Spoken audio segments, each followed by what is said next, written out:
V62 बुरी तरह से परेशान। लियू जी के शब्दों ने लिन युआन के हाथ को, जो स्टार वेब कार्ड पकड़े हुए था, स्थिर कर दिया। एक व्यक्ति कार्य करने के लिए अपनी आध्यात्मिक ऊर्जा पर निर्भर रहता था, और 5 इंद्रियां वे उपकरण थे जिनका उपयोग एक व्यक्ति अपने आसपास की दुनिया का अनुभव करने के लिए करता था।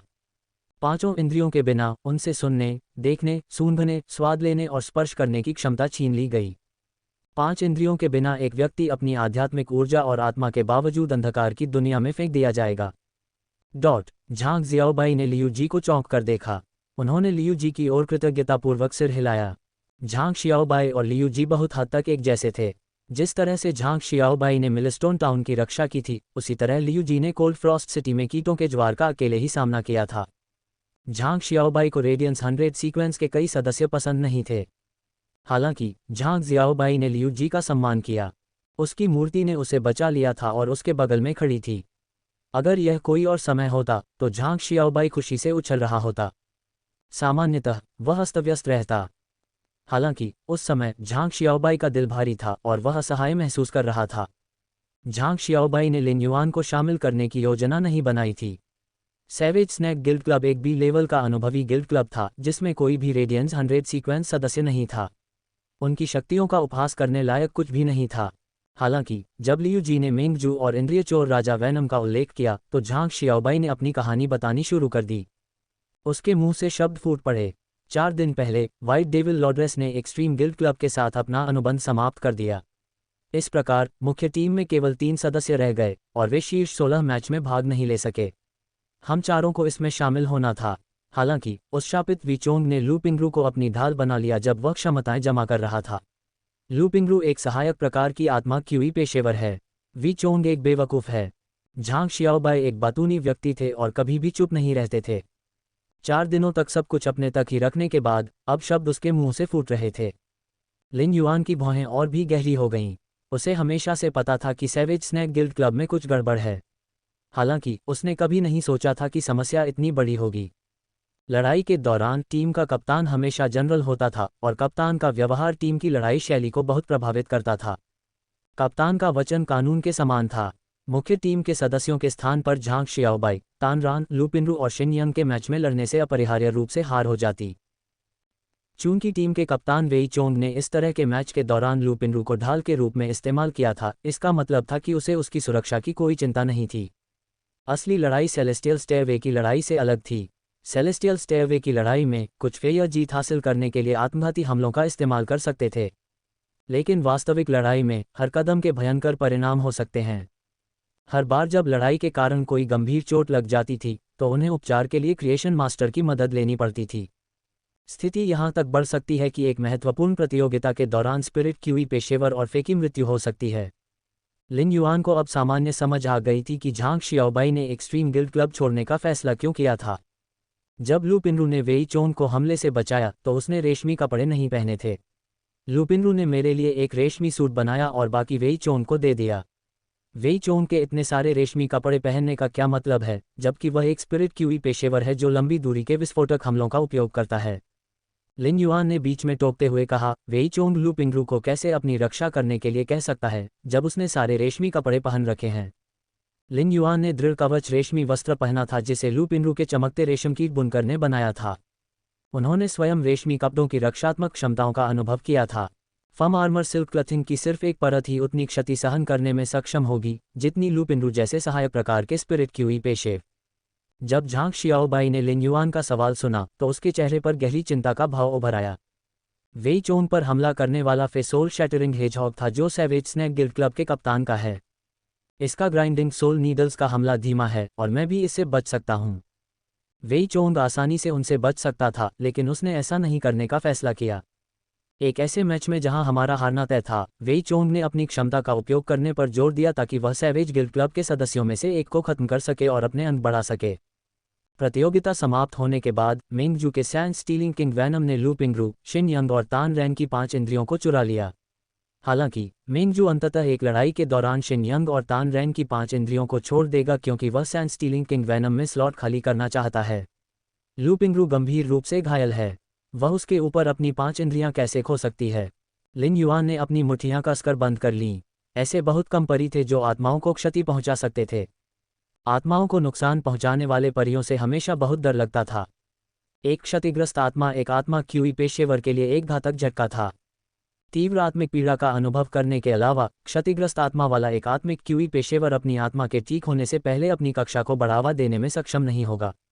यदि किसी सृजन मास्टर की आत्मा घायल हो जाती है तो वे तब तक कक्षा 3 से आगे नहीं बढ़ पाएंगे जब तक वे ठीक नहीं हो जाते, चाहे वे कितने भी प्रतिभाशाली क्यों न हों। ऐसा इसलिए था क्योंकि कक्षा 4 के क्रिएशन मास्टर्स ने अपनी आत्मा की शक्ति का उपयोग करने की क्षमता प्राप्त कर ली थी। यह अत्यंत पीड़ादायक आत्मिक पीड़ा सबसे शक्तिशाली व्यक्ति के लिए भी असहनीय थी। आध्यात्मिक ऊर्जा की पूरक 5 इंद्रियां अत्यंत पीड़ादायक आत्मिक पीड़ा का बोझ उठाने में सहायता कर सकती हैं। चूंकि लू पिंगरू की 5 इंद्रियां चुरा ली गई थीं, इसलिए वह अंधेरे में फंसी रह सकती थी और पीड़ादायक आत्मा की पीड़ा से जूझ सकती थी। जैसे जैसे समय बीतता गया, उसकी आत्मा और मन यातनापूर्ण आत्मिक पीड़ा के कारण टूटते गए। वह क्षण लू पिंगरू के अंत का संकेत था। लिन युआन को लगा कि कोई उसकी आस्तीन खींच रहा है। उसने मुड़कर देखा तो चूसी उसकी ओर देख रहा था।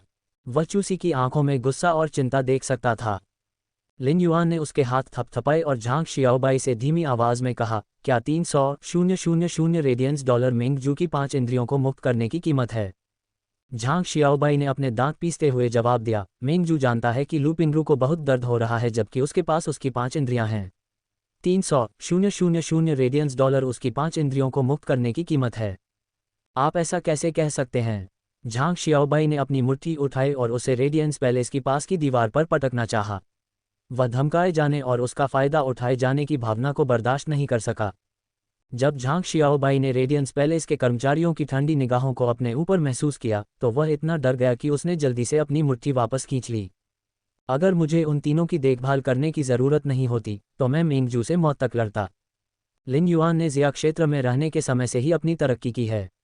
उसने 1 दशक से ज़्यादा समय सिर्फ चूसी के साथ भटकते हुए बिताया था और उन्हें भी बदमाशी का सामना करना पड़ा था। इसलिए लिन युआन समझ सकता था कि झांग शियाओबाई कैसा महसूस कर रहा था। ज़ियाओबाई, क्या एक्सट्रीम गिल्ड क्लब ने घटना के बाद आपकी मदद की? झांग शियाओबाई ने बेपरवाही से कंधे उचका दिए। हालांकि लिन युआन ने देखा कि झांग शियाओबाई का स्वर बदल गया था। उन्होंने इसे अनदेखा नहीं किया, लेकिन मामला वेई चोंग से जुड़ा था। चूंकि वाइट डेविल लॉर्डेस ने एक्सट्रीम गिल्ड क्लब छोड़ दिया था, इसलिए प्रबंधकों को पता था कि एक्सट्रीम गिल्ड क्लब शायद अगले साल की प्रतियोगिता में शीर्ष 13 तक भी नहीं पहुंच पाएगा। ऐसे में उनके पास सैवेज स्नैक गिल्ड क्लब को नाराज करने की हिम्मत नहीं है, जो शीर्ष 16 में आराम से बैठता है। इसके अलावा लू पिंगरू की आत्मा घायल हो गई थी। मुआवजे के तौर पर उन्होंने मेरे शिनयंग और तान रैंग के साथ बेहतर व्यवहार करने का फैसला किया। हालांकि उन्होंने लू पिंगरू को ठीक करने का कोई तरीका नहीं बताया। उन्होंने एक नए support type spirit QE professional की भी व्यवस्था की। ऐसे गिल्ड क्लब में रहने का क्या मतलब है? झांग शियाओबाई का स्वर लगातार उदास होता गया और उसकी आंखों से आंसू बहने लगे। अपनी बात समाप्त करने के बाद झांग शियाओबाई ने गहरी सांस ली। ऐसा लग रहा था कि आह में वह सारी असीम कड़ी मेहनत और प्रयास समाहित था जो उसने एक्सट्रीम गिल्ड क्लब में अनुभव किया था। रेडियंस 100 सीक्वेंस के कुछ सदस्यों द्वारा बनाए जाने के अलावा गिल्ड क्लब परिणामों को महत्व देते हैं। शक्तिशाली गुट भी कई गिल्ड क्लबों का समर्थन करते हैं, इसलिए वे लाभ के इर्द गिर्द घूमते हैं। लियू जी को यह नहीं पता था कि उसके शब्द झांग शियाओबाई के लिए सांत्वनादायी थे या लिन युआन के लिए विस्तार का एक रूप थे। लिन युआन ने सिर हिलाया। चूंकि लिन युआन स्काई सिटी का प्रबंधन करता था, इसलिए वह लाभों के महत्व से अवगत था। हालांकि लिन युआन को लगा कि लाभ से कहीं अधिक महत्वपूर्ण चीजें हैं। सैवेज स्नैक गिल्ड क्लब के मेंगजू पिछले कुछ सालों में कई ऐसी घटनाओं में शामिल रहे हैं। सैवेज स्नैक गिल्ड क्लब के मुख्य टीम के अन्य सदस्य उनकी हरकतों से वाकिफ हैं, लियू जी ने कहा। लियू जी के शब्द सैवेज स्नैक गिल्ड क्लब के प्रति तिरस्कार से भरे हुए थे। लिन युआन थोड़ा उलझन में था। चाहे विभिन्न गुटों ने अपने लाभों का कितना भी व्यापार किया हो, guild alliance savage snack guild club को उनके बुरे कामों को बेरोक-टोक करने की अनुमति कैसे दे सकता है? मुझे याद है कि गिल्ड एलायंस एस टूर्नामेंट के दौरान गिल्ड क्लबों पर सख्ती से नियंत्रण रखता है। क्या किसी ने सैवेज स्नैक गिल्ड क्लब के व्यवहार की रिपोर्ट गिल्ड एलायंस को नहीं दी है? लियू जी ने सैवेज स्नैक गिल्ड क्लब के विश्राम क्षेत्र की ओर देखते हुए आह भरी। सैंड स्टीलिंग किंग वैनम चुराई गई 5 इंद्रियों को कभी भी रिलीज कर सकता है। भले ही कोई सैवेज स्नैक गिल्ड क्लब को रिपोर्ट कर दे, लेकिन गिल्ड एलायंस द्वारा जांच शुरू करने से पहले ही सैंड स्टीलिंग किंग वैनम 5 इंद्रियों को रिलीज कर देगा। अब सैवेज स्नैक गिल्ड क्लब एकमात्र ऐसा गिल्ड क्लब है जिसके पास समर्थकों की कमी है और वह नफरत करता है। पिछले साल सेव स्नैक गिल्ड क्लब ने लकी ड्रॉ से जिस प्रतिभागी को चुना था, उसने गाइडेड मैच के बजाय एक चैलेंज मैच चुना था। प्रतिभागी बुरी तरह घायल हो गया था। सैवेज स्नैक गिल्ड क्लब के प्रतिद्वंद्वी ने उसकी जड़ तक तोड़ दी थी। इस घटना के कारण सैवेज स्नैक गिल्ड क्लब को इस साल के ऑल स्टार मैच से बाहर कर दिया गया था, लियू जी ने समझाया। वेन यू, जो चुपचाप बगल में खड़ी थी, उसने लिन युआन और झांग शियाओबाई की बातें सुनी। वह समझ सकती थी कि लिन युआन क्या करना चाहता था। एक बार जब उसे लगा कि लिन युआन इस मामले में हस्तक्षेप करने जा रहा है, तो वेन यू उसके पास गया और उसके कान में फुसफुसाया, यंग मास्टर, क्या मुझे इस ऑल स्टार मैच को रोकने के लिए कहना चाहिए ताकि गिल्ड अलायंस तुरंत सैवेज गिल्ड क्लब की जांच कर सके। झांग शियाओबाई शुरू में नकारात्मकता में डूबा हुआ था। जब उसने सुना कि लिन युआन के बगल वाली महिला ने क्या कहा, तो झांग शियाओबाई का गला लगभग रुक गया। आप ऐसा कैसे कह सकते हैं? आप खुद को बहुत ऊंचा समझते हैं। आपको ऑल स्टार मैच को रोकने के लिए कहने का अधिकार क्या है? वह तो ये भी चाहती है कि गिल्ड अलायंस जांच शुरू करे। झांग शियाओबाई को अच्छी तरह पता था कि गिल्ड अलायंस किस प्रकार का संगठन है। गिल्ड अलायंस कभी भी एक व्यक्ति के आदेश को नहीं सुनेगा। वे कभी भी किसी को ऑल स्टार मैच में हस्तक्षेप करने की अनुमति नहीं देंगे जिसे उन्होंने कड़ी मेहनत से एक साथ रखा है। यह उस कपड़े के टुकड़े को काटने के बराबर था जिसे उन्होंने सावधानी से सिला था। यदि झांग शियाओबाई को यह नहीं पता होता कि लिन युआन अश्वेत था और उसने उसके साथ मिलकर मौत तक लड़ाई लड़ी थी, तो वह वहां से चला जाता ताकि वह पागल वैन यू से बचकर भाग सके। हालांकि झांग शियाओबाई को उसके शब्दों में एक प्रकार का अहंकार महसूस हुआ। उसने ये शब्द स्वाभाविक और सरलता से कहे। हैरान झांग शियाओबाई ने अपने होश संभाले। वह लिन युआन की पहचान के बारे में अनुमान लगाने और आश्चर्य करने से खुद को रोक नहीं सका। उसी समय झांग शियाओबाई का फोन बज उठा। उसने फोन उठाया और तुरंत ही चिंतित दिखाई दिया। कॉल खत्म करने के बाद झांग शियाओबाई ने जल्दी से कहा, उपचार केंद्र में कुछ हुआ है, मुझे तुरंत वहां जाना होगा। लिन युआन ने मुड़कर समूह से कहा, आप लोग पहले प्रतियोगिता देखने के लिए आगे बढ़ें। मैं झांग शियाओबाई के साथ उपचार केंद्र जाऊंगा। जब हम समाप्त हो जाएंगे तो मैं भी आपके साथ आ जाऊंगा। झांग शियाओबाई के दिल में गर्मजोशी भर गई और उसने लिन युआन के कंधे को जोर से थपथपाते हुए चिल्लाया, अच्छा भाई।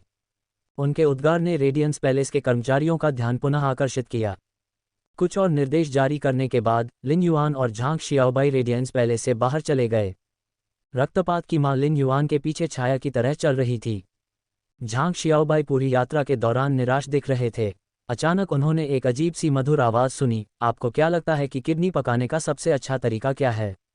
झांग शियाओबाई ने देखा कि कोई व्यक्ति लिन युआन का पीछा कर रहा है और उसने मान लिया कि वह उसका कोई दोस्त है। क्योंकि उसने मुखौटा पहना हुआ था, झांग शियाओबाई केवल बालों से ही अनुमान लगा सका कि यह एक लड़की थी। झांग शियाओबाई को यह जानने की थोड़ी जिज्ञासा थी कि महिला को उसके किडनी खाने के शौक के बारे में कैसे पता चला। वह ये भी जानती है कि मैंने खाने के सबसे अच्छे तरीकों पर शोध किया है। क्या मैं बहुत ज़्यादा खा रहा हूँ? क्या वह मेरे चेहरे के आकार से बता सकती है? लोग पेड़ों के विपरीत परिवर्तन पर पनपते हैं। जैसे ही लिन युआन नर्म पंख वाले स्केल पक्षी पर सवार हुआ, उसका मन लू पिंडू की क्षतिग्रस्त आत्मा के बारे में विचारों से भर गया। आत्मा की चोटों का इलाज करना मुश्किल था। इलाज के लिए इस्तेमाल की जा सकने वाली चीज़ें बेहद कीमती थीं। उन्हें आध्यात्मिक तत्व नहीं माना जाता था। सौभाग्य से लिन युआन के पास कुछ ऐसा था जो आत्मा की चोटों का इलाज कर सकता था, कोल्ड स्नो पाइन के पेड़ का रस। कोल्ड स्नो पाइन के पेड़ का रस एक घायल आत्मा के उपचार के लिए आवश्यक रस का केवल आधा ही था। उन्हें पेड़ के रस को भूनने और उसे कोल्ड स्नो पाइन राल में बदलने के लिए शुद्ध अग्नि तत्व ऊर्जा की भी आवश्यकता होगी। इस प्रकार लिन युआन को इस बात की चिंता नहीं थी कि लू पिंडू अपनी आत्मा की चोट से होने वाले दर्दनाक दर्द के कारण गिर जाएगी। लिन युआन झांग शियाओबाई के साथ उपचार केंद्र जा रहा था क्योंकि वह लू पिंडू की आत्मा की चोट का जल्द से जल्द इलाज करना चाहता था ताकि उसका दर्द कम हो सके। जहां तक शिन यंग, लू पिंडू और तान रैन की चुराई गई 5 इंद्रियों का सवाल है, लिन युआन उन्हें वापस पाने के लिए लगभग 100 तरीके ढूंढ सकता था। जब लिन युआन ने सुना कि रकबीज की मां ने झांग शियाओबाई से क्या पूछा, तो उसे पता चल गया कि उसका खाने पीने का शौक फिर से सामने आ रहा है। मिलस्टोन टाउन में उनके समय के दौरान रकबीज की मां उसके करीब ही रही थी। वह 3 अलग अलग कोनों से स्थिति का निरीक्षण कर सकती थी, जिससे उसे लिन युआन की तुलना में अधिक स्पष्ट दृश्य देखने को मिलता था। यद्यपि झांग शियाओबाई रकबीज की मां से परिचित नहीं था, फिर भी वह उसके साथ बहुत दोस्ताना व्यवहार कर रहा था। रक्तबीज की लोलुप मां अब उन सुगंधित गुर्दों के बारे में सोचने लगी थी जिनके बारे में झांग शियाओबाई बात कर रहा था। झांग शियाओबाई का मूड ठीक नहीं था और वह बातचीत नहीं करना चाहता था। अच्छे भोजन का जिक्र आते ही आमतौर पर शांत रहने वाली रकबीज की माता अचानक शब्दों की बाढ़ सी आ गई। इस पूरक बातचीत ने झांग शियाओबाई और मदर ऑफ ब्लडबाथ को अपने अनुभवों और भावनाओं के बारे में बात करने के लिए गुर्दे के विषय का उपयोग करने की अनुमति दी। लिन युआन ने अपना सिर हिलाया। अगर रक्तपात की मां ने वास्तव में झांग शियाओबाई की बात सुनी और मुश्किल से पकी और कोमल किडनी को चखने गई तो उसे इससे मार पड़ सकती है। झांग शियाओबाई उन्हें उपचार केंद्र में ले गया, जहां वे निश्चल शिनयांग, लू पिनरू और तानरान थे। लिन युआन ने उन्हें दूर से ही देख लिया था। वे ऐसे दिख रहे थे जैसे वे गहरी नींद में हों। उपचार केंद्र के अंदर एक महिला राजदन पकड़े हुए थी। राजदन की नोक पर एक पिंजरा लटका हुआ था और पिंजरे के अंदर एक हरी तितली थी। वह इस समय एक अस्त व्यस्त बुजुर्ग व्यक्ति के साथ बातचीत कर रही थी। जब उसने झांग शियाओबाई को अंदर आते देखा तो वह अस्त व्यस्त बुजुर्ग व्यक्ति चिल्लाया, छोटी बाई, तुमने मुझे यहाँ उन परियों का इलाज करने के लिए बुलाया है जिन्होंने अपनी जड़ों को घायल कर लिया है। फिर भी तुमने यहाँ इस उपचार प्रकार की आत्मा क्यूई पेशेवर को भी बुलाया है। इसका क्या मतलब है? क्या तुम्हें लगता है कि मैं इस काम के लिए योग्य नहीं हूँ? झांग शियाओबाई ने तुरंत उस अस्त व्यस्त बुजुर्ग व्यक्ति से माफ़ी मांगी। मुझे खेद है मास्टर होंग शेन, ये हमारे कप्तान हैं। जब झांग शियाओबाई ने फ़ोन उठाया तो मास्टर होंग शेन ने उन्हें बताया कि कोई व्यक्ति उपचार केंद्र में परेशानी पैदा करने आया है और वह अब उपचार में मदद नहीं करने वाले हैं। हालांकि उन्होंने यह उम्मीद नहीं की थी कि यह व्हाइट डेविल लॉर्ड्रेस ही होगी जिसने एक्सट्रीम गिल्ड क्लब के साथ अपने अनुबंध को समाप्त करने पर जोर दिया था, भले ही इसके लिए उसे बड़ी रकम खर्च करनी पड़े। सिस्टर डेजी, आपको ये जगह कैसी लगी? व्हाइट डेविल लॉर्ड्रेस ने तुरंत झांग शियाओबाई को जवाब नहीं दिया। उसने अस्त व्यस्त मास्टर होंग शेन पर एक तीखी नज़र डाली। बूढ़े आदमी, क्या तुम मुझे नहीं पहचानते? मास्टर होंग शेन ने अपनी आंखें घुमाईं। कृपया, आपने मुझसे ये कई बार पूछा है। आप कौन हैं? मुझे क्यों जानना चाहिए कि आप कौन हैं? जब मास्टर होंग शेन ने बात की तो पिंजरा लेकर घूम रही अजीब महिला खिलखिलाकर हंस पड़ी और बोली, वाह। मास्टर होंग शेन के गाल तुरंत लाल हो गए। इस आत्ममुग्ध महिला ने उनसे बहुत सारे शब्द निकलवाए थे। व्हाइट डेविल लॉर्ड्रेस ने झांग शियाओबाई को माफ़ी मांगते हुए देखा और कहा, मैंने सुना है कि तुम चारों के साथ क्या हुआ। अगर मैं एक्सट्रीम गिल्ड क्लब नहीं छोड़ता तो तुम्हें क्लब में शामिल नहीं किया जाता। झांग शियाओबाई ने जल्दी से हाथ हिलाकर नकारते हुए कहा, यह आपकी गलती नहीं है वरिष्ठ बहन। श्वेत शैतान लॉर्ड्रेस ने अपना हाथ बढ़ाया और झांग शियाओबाई के कंधे पर थपथपाया। आपकी उम्र को देखते हुए आपको अगले 5 सालों तक इस टूर्नामेंट में भाग लेने में सक्षम होना चाहिए। जब मैंने सुना कि आपने एक्सट्रीम गिल्ड क्लब छोड़ दिया है तो मुझे लगा कि यह एक स्मार्ट निर्णय था। आप अपने लिए एक उपयुक्त गिल्ड क्लब खोजने के लिए 1 साल की छुट्टी क्यों नहीं लेते जहां आप अपना करियर जारी रख सकें? लोग पेड़ों के विपरीत परिवर्तन पर पनपते हैं। झांग शियाओबाई की प्रतिक्रिया की प्रतीक्षा करने से पहले व्हाइट डेविल लॉर्ड्रेस ने अपने गले में लटके तितली के आकार के डायमंड फिश स्टोरेज बॉक्स से एक कांस्य फिश स्टोरेज बॉक्स निकाला और झांग शियाओबाई को दे। आपने शायद अपना सारा पैसा मुझे चमकते रेशम कीट बुनकर को खोजने के लिए काम पर रखने में खर्च कर दिया है। आपने मुझे और चमकते रेशम कीट बुनकर को जो भी पैसे दिए हैं वे इस फी के स्टोरेज बॉक्स में हैं। इसे वापस ले लो। मुझे यकीन है कि अब आपको पैसे की ज़रूरत है। आपको मिंगजू के बारे में अब और चिंता करने की ज़रूरत नहीं है। ऑल स्टार मैच आज है और मैं कल मामला सुलझा लूंगा। व्हाइट डेविल लॉर्ड्रेस ने उपचार केंद्र छोड़ने से पहले सो रहे लू पिनरू पर नजर डाली। व्हाइट डेविल को देखकर केवल झांग शियाओबाई ही आश्चर्यचकित नहीं थे। लिन युआन को उम्मीद नहीं थी कि मैच का मुख्य पात्र, जिसने आधे साल पहले उसके सपने को गति दी थी, फिर से उसके सामने आएगा। जब उसने व्हाइट डेविल की अज्ञात ज्वाला के खिलाफ लड़ाई देखी थी तो लिन युआन को लगा कि लड़ाई में व्हाइट डेविल एक बेहद ठंडा व्यक्ति था। उन्होंने यह उम्मीद नहीं की थी कि उनका सामान्य व्यक्तित्व पूरी तरह से अलग होगा। वह मिलनसार और सौम्य थी। उसकी सौम्यता उसके कार्यों से देखी जा सकती थी और यह स्पष्ट था कि वह वास्तव में एक दयालु व्यक्ति थी।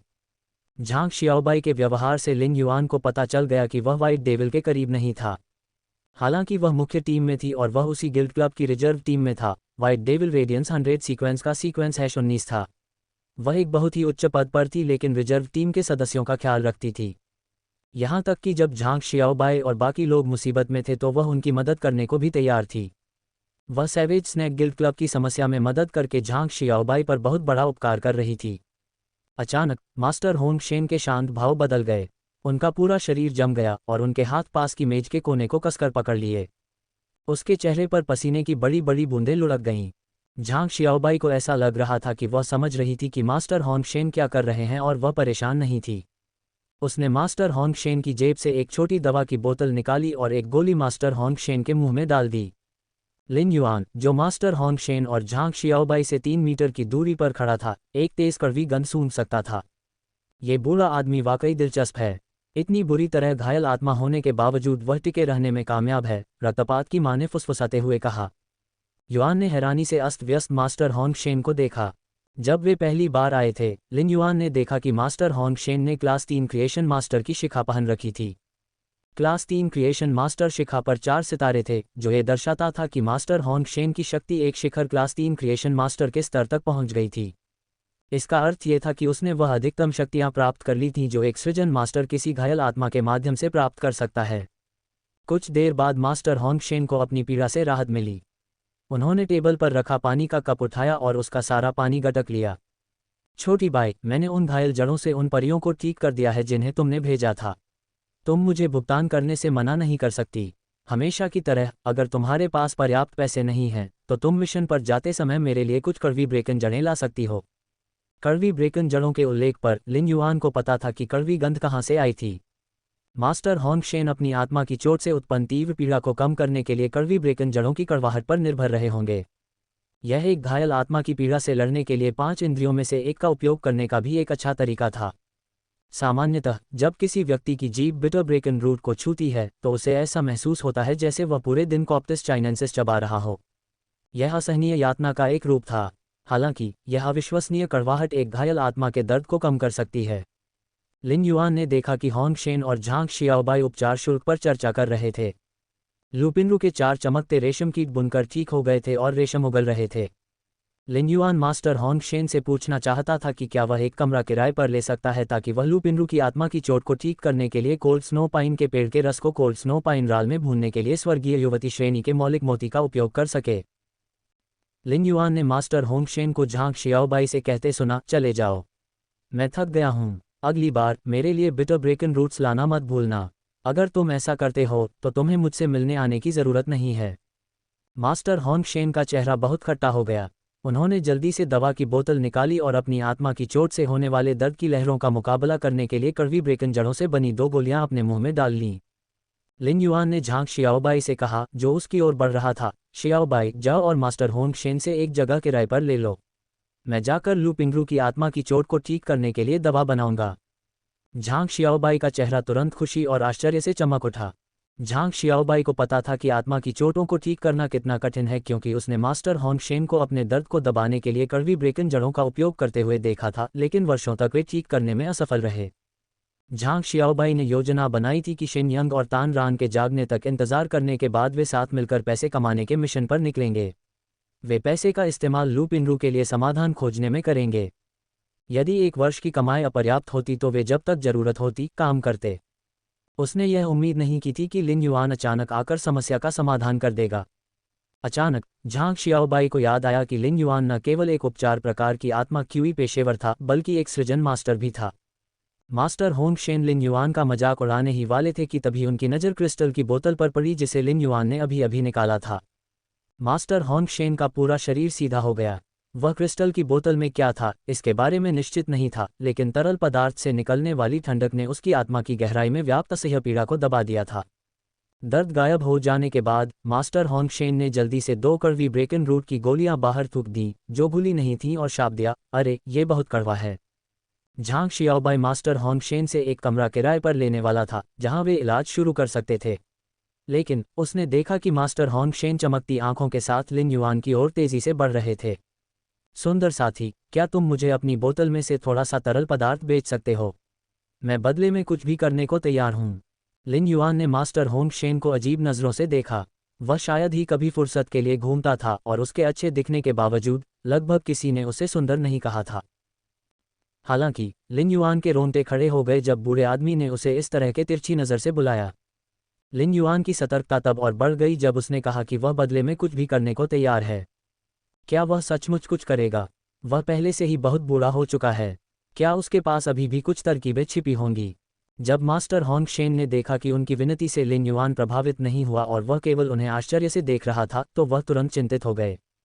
उसने लिन युआन के हाथ में बोतल को देखा और उसे पकड़ने के लिए आगे बढ़ा। उस समय मास्टर होंग शेन को लगा कि कोई ठंडा दबाव उन पर जोर से दबा रहा है। उन्हें सांस लेने में कठिनाई हो रही थी। ठंडा दबाव केवल क्षण भर के लिए ही दिखाई दिया, उसके बाद उसे वापस ले लिया गया। मास्टर होंग शेन ने मुस्कुराती हुई लड़की की ओर एक भयभीत नज़र डाली। उसने घायल आत्मा के कारण होने वाले दैनिक कष्टदायी दर्द के बारे में सोचा, अपने दांत पीसते हुए कहा, यदि तुम मुझे थोड़ा सा तरल पदार्थ बेचने के लिए तैयार हो ताकि मैं अपनी घायल आत्मा का इलाज कर सकूं, तो मैं तुम्हें अपने कीमती सामानों में से चुनने की अनुमति दूंगा। यदि तुम मेरी घायल आत्मा को ठीक कर सको तो मैं तुम्हारे लिए काम करने को तैयार हूं। मास्टर होंग शेन ने अपनी अस्त व्यस्त दाढ़ी को एक तरफ धकेला और दाढ़ी में छिपा हुआ एक काले रंग का अंगूठी के आकार का भंडारण बॉक्स निकाला। उसने गंभीरतापूर्वक काले रंग की अंगूठी के आकार का स्टोरेज बॉक्स पकड़ा और उसे लिन युआन को सौंप दिया। लिन युआन ने मास्टर होंग शेन की अभिव्यक्ति को देखा और उस दर्द के बारे में सोचा जो मास्टर होंग शेन ने अपनी घायल आत्मा के परिणामस्वरूप सहन किया था। वह समझ गया कि यह सृष्टि गुरु अपनी स्वतंत्रता को क्यों दांव पर लगा रहा है। लिन युआन ने बोतल में बेबी ब्लू रंग का तरल पदार्थ घुमाया और कहा, ये सुजरेंट मिथ 2 कोल्ड स्नो पाइन का पेड़ का रस है। आपके पास ऐसा क्या है जिसे आप इसके बदले में इस्तेमाल कर सकते हैं? जब रकबीज की माता ने लिन युआन की बात सुनी तो उसकी निगाहों में एक चमकीली चमक दौड़ गई। लिन युआन पहले से ही इस अव्यवस्थित बूढ़े आदमी पर नजर रख रहा था। जब मास्टर होंग शेन ने सुना कि लिन युआन ने क्या कहा तो उसका चेहरा उतर गया और उसने काले रंग की अंगूठी के आकार के स्टोरेज बॉक्स पर नजर डाली। मास्टर होंग शेन ने अपना हाथ पीछे खींच लिया और लिन युआन से गंभीरता से कहने से पहले एक कदम पीछे हट गए, मैं एक शिखर वर्ग 3 सृजन मास्टर हो सकता हूं, लेकिन मैं इस चरण में 15 वर्षों से अटका हुआ हूं। मुझे यकीन है कि एक बार मेरी आत्मा ठीक हो जाने के बाद मैं अपनी आत्मा की शक्ति का उपयोग करके आत्माओं के लिए मिश्रण तैयार करना सीख पाऊंगा। मुझे आधे साल के भीतर कक्षा 4 सृजन मास्टर के रूप में पदोन्नत किया जाएगा। मास्टर होंग शेन ने अपने गंदे कपड़े ठीक किए और आगे कहा, मैं तुम्हें अपनी सारी आज़ादी देने को तैयार हूं। मैं तुम्हारा अनुयायी बनने के लिए इच्छाशक्ति रून की शपथ लूंगा। मास्टर होंग शेन ने बिना किसी हिचकिचाहट के अपने सारे चिप्स बाहर फेंक दिए। एक ऐसे व्यक्ति के रूप में जिसे प्रतिदिन यातनापूर्ण दर्द सहना पड़ता था, वह दर्द से मुक्ति पाने के लिए अपना सर्वस्व त्याग देता था। यदि अंधेरे को चीरकर प्रकाश की एक किरण भी दिखाई दे तो अंधेरे में फंसा कोई भी व्यक्ति उस तक पहुंच जाएगा। जब लिन युआन ने मास्टर होंग शेन की बात सुनी तो उसकी आंखें चमक उठीं। वह मास्टर होंग शेन को अपने जाल में फंसाने की योजना बना रहा था। लिन युआन ने मन ही मन सोचा था कि एक सृजन मास्टर को इच्छाशक्ति रून की शपथ दिलाकर अपना अनुयायी बनाना असंभव होगा। हालांकि उसने कभी यह उम्मीद नहीं की थी कि जिस क्षण उसने मास्टर होंग शेन को हेरफेर करना शुरू किया वह तुरंत आत्मविनाश कर देगा। उसने तुरंत अपनी सारी चिप्स मेज पर रख दी ताकि लिन युआन उन्हें पकड़ सके। मास्टर होंग शेन के अनुसार वह क्लास 4 क्रिएशन मास्टर के पद पर पदोन्नत होने से बस एक कदम दूर थे। यदि मास्टर होंग शेन अपनी आत्मा की चोट से उबरने के बाद क्लास 4 क्रिएशन मास्टर बन सकते हैं तो स्काई सिटी को अंततः एक सच्चा क्लास 4 क्रिएशन मास्टर मिल जाएगा। हालांकि लिन युआन को यकीन नहीं था कि मास्टर होंग शेन को वास्तव में इतने कम समय में कक्षा 4 में पदोन्नत किया जा सकता है जैसा कि उन्होंने कहा था। लेकिन चाहे ये सच हो या झूठ, लिन युआन पर इसका कोई फर्क नहीं पड़ा। शीर्ष श्रेणी 3 सृजन मास्टर के रूप में मास्टर होंग शेन की शक्तियों को देखते हुए लिन युआन पहले से ही उनमें कोल्ड स्नो पाइन राल का निवेश करने के लिए तैयार था। चूंकि कोल्ड स्नो पाइन का उपयोग आत्मा की चोटों के इलाज के लिए किया जा सकता था, इसलिए यह अत्यंत कीमती था। कोल्ड स्नो पाइन के पेड़ का रस लिन युआन के लिए संग्रहणीय वस्तु और उसके रहस्यों में से एक था। लिन युआन के व्यक्तित्व को देखते हुए वह कभी भी अपने इस रहस्य का व्यापार नहीं करेगा। हालांकि भंडारण में होने के कारण इसका कोई उद्देश्य नहीं था। अगर इसका इस्तेमाल क्लास 3 क्रिएशन मास्टर की वफादारी के लिए किया जा सकता है तो यह इसके लायक था। इससे कोई फर्क नहीं पड़ता कि मास्टर होंग शेन को अपनी आत्मा की चोट से उबरने के तुरंत बाद क्लास 4 क्रिएशन मास्टर के रूप में पदोन्नत नहीं किया जा सका। क्लास 3 क्रिएशन मास्टर्स की फेयर्स को विकसित करने की क्षमता पहले से ही लिन युआन की जरूरतों को पूरा करने के लिए पर्याप्त थी। सृजन मास्टर्स की क्षमताएं आत्मा द्रवों के निरंतर निर्माण के माध्यम से एकत्रित हुई थीं। लिन युआन के पास एक सृजन मास्टर के रूप में बहुत काम था और उसे ब्लिस के बच्चों के एंजलफिश को गोल्ड ग्रेड में विकसित करने के लिए मास्टर होंग शेन की मदद की आवश्यकता थी। मास्टर होंग शेन को इस विशाल कार्य को पूरा करने के लिए संभवतः बहुत मेहनत करनी पड़ी होगी।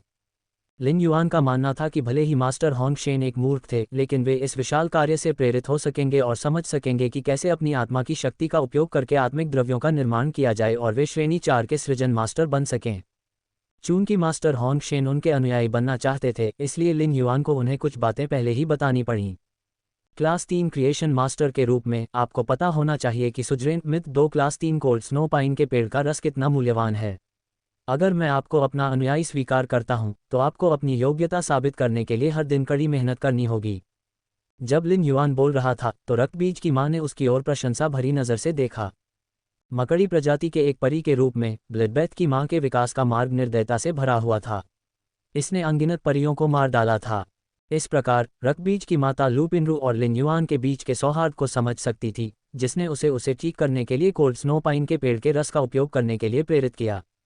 हालांकि ऐसा महसूस हुआ कि लिन युआन बहुत अधिक त्याग कर रहा था, लेकिन जब उसने सुना कि लिन युआन ने इस गंदे बूढ़े आदमी के सामने अपनी शर्तें रखी हैं, तो रक्तपात की मां को पता चल गया कि लिन युआन अपने नुकसान की भरपाई करने की योजना बना रहा है। लिन युआन ने भावनात्मक संबंधों को आम लोगों से कहीं ज्यादा प्राथमिकता दी। यही वह गुण था जिसकी वजह से रकबीज की मां ने अनजाने में लिन युआन को स्वीकार कर लिया। मास्टर होंगशेन घबराए हुए स्वर में बोल रहे थे। शिखर वर्ग 3 क्रिएशन मास्टर सुजरेन स्पिरिट अवयवों का उपयोग करने में सक्षम थे, लेकिन वे सुजरेन से आगे विकसित हुए एक फे से आध्यात्मिक अवयवों का उपयोग करने में असमर्थ थे। स्वाभाविक रूप से वह अपनी घायल आत्मा को ठीक करने के लिए सुजरेन मिथ 2 फे के आध्यात्मिक घटक का उपयोग करने में असमर्थ था। जब उसने अपनी सारी चिप्स मेज पर रख दी, तो अभिमानी मास्टर होंगशेन को पहली बार महसूस हुआ कि उसके पास कोल्ड स्नो पाइन के पेड़ के रस के बदले में देने के लिए कुछ भी नहीं है। यदि यह युवक कोल्ड स्नो पाइन के पेड़ के रस की 5 बूंदें खर्च करके क्लास 4 क्रिएशन मास्टर को काम पर रखने के लिए तैयार हो जाए, तो इससे क्लास 4 क्रिएशन मास्टर का 2 महीने का समय खरीदा जा सकेगा। इस प्रकार मास्टर होंगशेन को पता था कि उनकी एकमात्र योग्य हिस्सेदारी उनकी वफादारी थी। मास्टर होंगशेन की वफादारी ही वह चीज़ थी जिसकी लिन युआन को सबसे ज़्यादा ज़रूरत थी। लिन युआन के गोल्डन लोट्स ब्रोकेड मोती बहुत कीमती थे और उन्हें पोषित करने के लिए उसे एक सृजन मास्टर की आवश्यकता थी।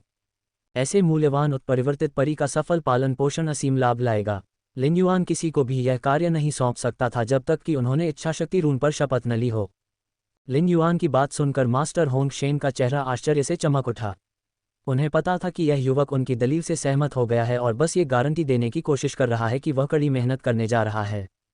हर दिन अपनी आत्मा की चोट से होने वाली भयंकर पीड़ा को सहने की तुलना में कड़ी मेहनत करना आनंददायक होगा। मास्टर होंगशेन कई सालों तक जीवित रहे थे और अब वे अपनी कब्र में एक पैर रख चुके थे। उन्हें पता था कि कोई जितना ज्यादा त्याग करने को तैयार होगा, उतना ही ज्यादा उन्हें मिलेगा। व्यस्त रहना क्रिएशन मास्टर की शक्ति को बेहतर बनाने में सहायक था। क्रिएशन मास्टर के रूप में वह जितना मजबूत होगा, उतना ही वह इस युवा का सम्मान प्राप्त करेगा। यह एक सकारात्मक चक्र था जो उसे अपनी कड़ी मेहनत के लिए अर्जित होगा। ठीक है, जब तक आप मुझे हर दिन 8 घंटे आराम का वादा कर सकते हैं, मैं रोजाना 16 घंटे काम कर पाऊंगा। मास्टर होंगशेन ने अपने दांत पीसते हुए कहा, मैं एक विटेलिटी स्लॉथ के साथ एक अनुबंध कर सकता हूं। यह मुझे लंबे समय तक काम करने में मदद करेगा। लिन युआन ने जल्दी से हाथ हिलाकर कहा, आपको ऐसा करने की जरूरत नहीं है। मैं आपको इतना व्यस्त नहीं रखूंगा।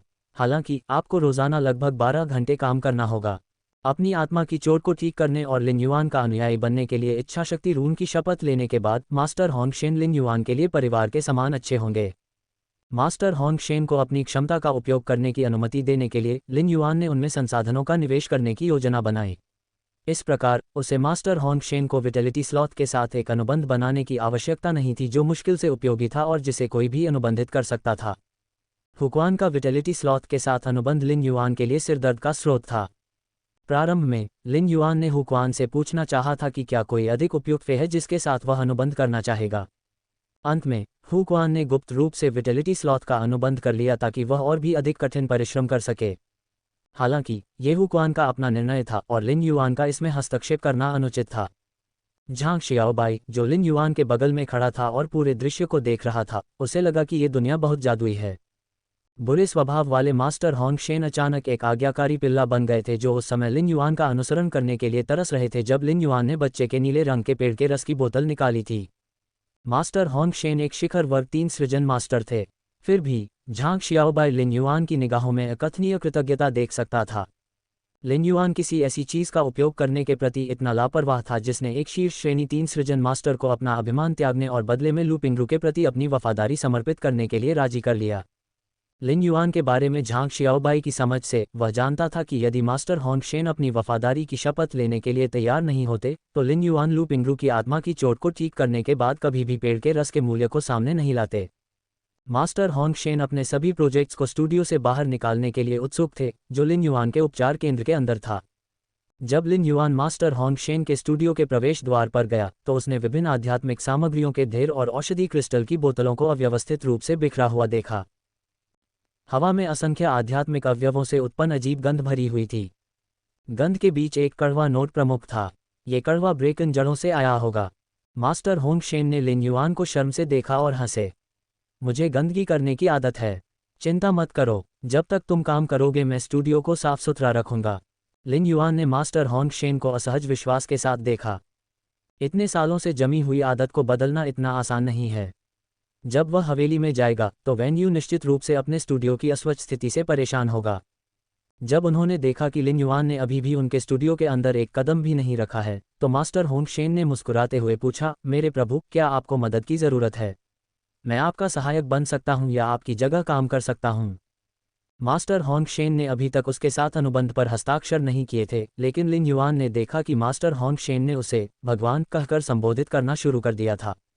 इस यात्रा पर लिन युआन ने अपनी कक्षा 2 क्रिएशन मास्टर शिखा अपने गले में लटका रखी थी। लिन युआन ने महसूस किया कि मास्टर होंग शेन अपनी आंखों में सूक्ष्म चिंता के साथ शिखर पर नजरें चुराते रहे। लिन युआन ने मन ही मन हंसी उड़ाई। क्या मास्टर होंग शेन मेरे सहायक बनने के लिए इतने उत्साहित हैं क्योंकि उन्हें चिंता है कि मैं मात्र क्लास 2 क्रिएशन मास्टर हूं? उन्हें चिंता है कि मैं असफल हो जाऊंगा और कोल्ड स्नोपाइन के पेड़ का रस बर्बाद कर दूंगा। अगर तुम चाहो तो अंदर आ जाओ। मुझे इस बात की चिंता नहीं है कि जब मैं कोल्ड स्नोपाइन के पेड़ का रस तैयार कर रहा हूं तो तुम्हें परेशान किया जाएगा। मास्टर होंग शेन तुरंत घबरा गए। हालांकि उन्हें नहीं पता था कि लिन युआन कोल्ड स्नोपाइन के स्पिरिट फ्लूइड को कैसे तैयार करने जा रहा था, लेकिन ये सामान्य ज्ञान था कि क्रिएशन मास्टर की ओर से थोड़ी सी भी चूक से मिश्रण विफल हो सकता है। एक सृजन मास्टर के रूप में मास्टर होंग शेन समझते थे कि आत्मा तरल पदार्थ बनाते समय विचलित होना कितना डरावना था। अपनी छोटी उम्र के बावजूद लिन युआन पहले से ही क्लास 2 क्रिएशन मास्टर था और उसने मूल रूप से मास्टर होंग शेन को अपना अनुयायी बना लिया था। एक बार जब लिन युआन ने मास्टर होंग शेन की आत्मा की चोट को ठीक कर दिया, तो वह तुरंत लिन युआन का अनुयायी बनने के लिए अनुबंध पर हस्ताक्षर करेगा। इस प्रकार मास्टर होंग शेन ने लिन युआन के खिलाफ बोलने की हिम्मत नहीं की। हालांकि मास्टर होंग शेन लिन युआन के मास्टर को कॉलर से पकड़ना चाहते थे और यह जानना चाहते थे कि उन्होंने अपने छात्र को कैसे पढ़ाया था। इससे पहले कि मास्टर होंग शेन बोलना जारी रख पाते, लिन युआन ने एक बॉक्स निकाला जो हल्के जेड रंग से चमक रहा था। मास्टर होंग शेन ने अचानक कहा, एक जेड बनावट वाला प्लेटिन लकड़ी का बक्सा। जैसे ही उसने बात की, मास्टर होंग शेन ने शर्मिंदगी से तुरंत अपना मुंह बंद कर लिया। उसने देखा कि लिन युआन पर उसके गुस्से का कोई असर नहीं हुआ था, क्योंकि उसने शांतिपूर्वक कोल्ड स्नोपाइन के पेड़ के रस को जेड बनावट वाले प्लेटिन लकड़ी के बक्से में डाला था। प्लेटिन की लकड़ी जब जेड जैसी बनावट वाली होती थी तो अग्नि तत्व ऊर्जा के साथ असाधारण रूप से संगत होती थी। सामान्य परिस्थितियों में शुद्ध अग्नि तत्व प्लाटिन की लकड़ी को जला नहीं सकता। इसके बजाय यह आत्मा क्यूई की तरह प्लाटिन की लकड़ी का। लिन युआन के पास पूरा Z textured platinum wood box नहीं था। उसने स्पिरिट लॉक स्थानिक क्षेत्र में प्रवेश करने और प्लेटिन वुड तख्तों को काटने के बाद अपने हाथों से यह बॉक्स बनाया था। उन्होंने ऐसा इसलिए किया था ताकि अगर कभी कोल्ड स्नोपाइन के पेड़ के रस को भूनने का अवसर मिले तो वे ऐसा कर सकें। उन्होंने यह उम्मीद नहीं की थी कि इसे बनाने के मात्र 2 दिन बाद ही वे इसका उपयोग कर सकेंगे। बेबी ब्लू रंग का कोल्ड स्नोपाइन वृक्ष का रस जेड बनावट वाले प्लेटिन लकड़ी के बक्से के अंदर धड़कने लगा। लिन युआन का हाथ कांप उठा और उसने 9.8 शुद्धता वाले 10 स्वर्गीय युवती श्रेणी के मौलिक मोती निकाल लिए। यद्यपि कांस्य लीजेंड एलिमेंटल शेलफिश द्वारा उत्पादित अधिकांश एलिमेंटल मोतियों में आंतरिक चमक थी, उसने इतने अधिक एलिमेंटल मोती एकत्र कर लिए थे कि उनमें से कुछ में आंतरिक चमक नहीं थी। आंतरिक चमक वाले स्वर्गीय युवती श्रेणी के मौलिक मोती बिना चमक वाले मोतियों से कहीं ज्यादा मूल्यवान थे। इसलिए लिन युआन ने आमतौर पर आंतरिक चमक के बिना मौलिक मोतियों का उपयोग करना चुना। लिन युआन ने एक मौलिक मोती को समतल लकड़ी के बक्से में फेंक दिया। जिस क्षण स्वर्गीय युवती श्रेणी का मौलिक मोती प्लेटिन लकड़ी के बक्से में दाखिल हुआ, गहरे लाल रंग का जेड बनावट वाला प्लेटिन लकड़ी का बक्सा एक चमकदार लाल रोशनी से जगमगा उठा और गहरे लाल रंग का धुआं बाहर निकलने लगा। उसी समय स्वर्गीय युवती श्रेणी के तत्व मोती से प्राप्त शुद्ध अग्नि तत्व ऊर्जा के प्रभाव में नीले और लाल रंग मिलकर जुड़वां रंग की लपटें बन गए। लिन युआन ने जो कुछ हो रहा था उसे देखते हुए सोचा, मुझे खुशी है कि मैंने Z textured platinum wood box तैयार किया। अगर मैंने कोई दूसरा बर्तन इस्तेमाल किया होता तो अत्यधिक ठंड और अत्यधिक गर्मी से बनने वाली लपटें उसे उड़ा देतीं। Jade textured platinum wood box इन लपटों को आसानी से संभाल लेता है। सभी लपटें मूल रूप से अग्नि तत्व ऊर्जा थीं। वे सभी जेड बनावट वाले प्लेटिन लकड़ी के बक्से को पोषण देंगी। जब पहला अग्नि तत्व मोती समाप्त हो गया तो लिन युआन ने एक और मोती फेंका, जिससे जलती हुई नीली और लाल लपटें बनी रहीं। शुरुआत में कोल्ड स्नोपाइन के पेड़ के रस की नीली लपटें अग्नि तत्व मोती की लाल लपटों से अधिक शक्तिशाली थीं। जैसे जैसे अग्नि तत्व वाले मोती डाले जा रहे थे, लाल लपटें नीली लपटों से अधिक प्रबल होती जा रही थीं। लिन युआन ने स्वर्गीय युवती श्रेणी के मौलिक मोतियों को डालने की गति कम कर दी। इसके बजाय उसने स्वर्गीय युवती श्रेणी के मौलिक मोतियों को कुचलना शुरू कर दिया और धीरे धीरे पाउडर डालना शुरू कर दिया। जिस क्षण से लिन युआन ने अग्नि स्वर्गीय युवती ग्रेड मौलिक मोती निकाले थे, मास्टर होंगशेन अपना मुंह खोले लिन युआन को घूर रहे। जैसे लिन युआन काम कर रहा था, देवदार की अगरबत्ती की गाढ़ी खुशबू ने स्टूडियो की सभी अजीब गंधों को खत्म कर दिया और स्टूडियो को देवदार की ताजगी भरी खुशबू से भर दिया। जब इसकी ताजगी भरी खुशबू किसी की नाक में प्रवेश करती तो उसे ऐसा लगता जैसे उसे बर्फीले चीड़ की दुनिया में फेंक दिया गया हो। देवदार की खुशबू से मास्टर होंगशेन को ऐसा महसूस हुआ जैसे उनकी आत्मा को धीरे धीरे सुकून मिल रहा हो। यह अविश्वसनीय रूप से सुकून देने वाला एहसास था। इस प्रकार मास्टर होंगशेन का मुंह खुला रह गया। वह पागलों की तरह अपनी नाक और मुंह से जितना हो सका उतनी चीड़ की सुगंध लेने लगा। उनकी आत्मा को शांति देने वाले रहस्य ने मास्टर होंगशेन को पूरी तरह से मंत्रमुग्ध कर दिया। जब लिन युआन ने मौलिक मोती पाउडर की अंतिम मात्रा डाली तो कोल्ड स्नो पाइन के नीले वृक्ष का रस, जो तेजी से पारदर्शी होता जा रहा था, बर्फीली लपटों की अंतिम लपटों के साथ अपना नीला रंग भी खो बैठा। जब बर्फीली नीली लपटें गायब हो गईं, तो लाल लपटें भी गायब हो गईं। जिस क्षण दोनों लपटें गायब हो गईं, कोल्ड स्नो पाइन के शिशु नीले रंग के वृक्ष का रस काले पाउडर में बदल गया। लिन युआन के होठों पर मुस्कुराहट फैल गई। पाइन का धुआं डाई के मिश्रण जैसा था। कोल्ड स्नो पाइन राल पूरी तरह तैयार है।